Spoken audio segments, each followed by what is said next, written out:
Hey guys, thank you so much for stopping by the garden today. I'm outside doing some trimming and I noticed my BlackBerry here was burning.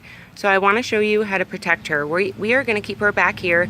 This gets afternoon shade from like 2 o'clock on because of my roof there. The sun goes on the other side. This is the eastern side of my house and the other side's the western side. So that's going to be where the sun goes down and the sun is strongest in the afternoon. Now anything out here you want to trim that looks like that. You know, it got damaged, it got burned, whether it's fungus or not. These are going to stop producing right now, so it's going to finish out whatever it has left, which is quite a bit. You can see it's still wanting to bloom a little because I'm giving her bloom, but I'm going to be transferring her soon depending on what she does. Now if she tells me that she still wants to bloom out after I cut all this foliage off, then I'll still feed her some bloom, but I'm going to back off on nutrients a little bit and just give her some grow here so she can grow some foliage because I need foliage. And then see what she does. Wait a week after I trim all this stuff off and see what she does. You know, she should come back after we take her out of the sun. She should not have that burning. Now there's burning and there's fungus on here. So this is burning. These crispy leaves that fall apart when you touch them. If they don't fall apart when you touch them and they got like this is fungus, guys. See, that's not crispy. It doesn't fall apart when you touch it.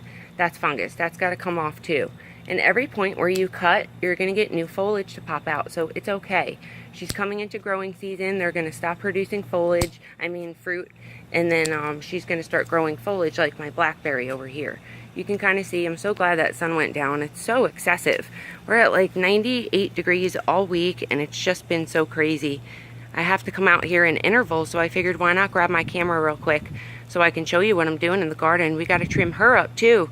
This blueberry is going to be done soon, so she's starting to push out a lot of foliage, and that tells me that she's coming in a veg growth again. So I got to start feeding her. I backed off on the bloom. I rinsed her bucket out, flushed it out with some water till it ran out of the bottom for a good 20 seconds or so, and then I went ahead and put grow in there the same night. So we switched her to grow. Now this one, we just got to trim off all the dead. We're going to start feeding her grow like I said. We're going to treat with neem oil, 2 tablespoons per gallon of water, with a little bit of Dawn mixed in there. Spray all the foliage, tops, bottoms. Make sure you get all the leaves off that are like this. And then for water, you want to make sure you only water as needed when you're dealing with fungus. So back off on the watering a little bit and only water as soon as that soil dries out. The wetter it is around this plant, the more fungus you're going to get, and it's going to encourage to grow. Now we grow fungus overnight and I've dealt with it quite a bit. So that's why I love to give you guys these tips. I know up north it's not something you really deal with too much, and people in dry climates. So I hope this video helps you. Just remember, give your plants adequate water. As soon as that soil dries out, for this guy, 3/4 of the way to the bottom, then you can go ahead and water thoroughly. Don't rinse your containers out totally, because then you're going to wash out all the nutrients. You can definitely add some earthworm castings in here at this point. That's organic, safe around you, your pets, everyone.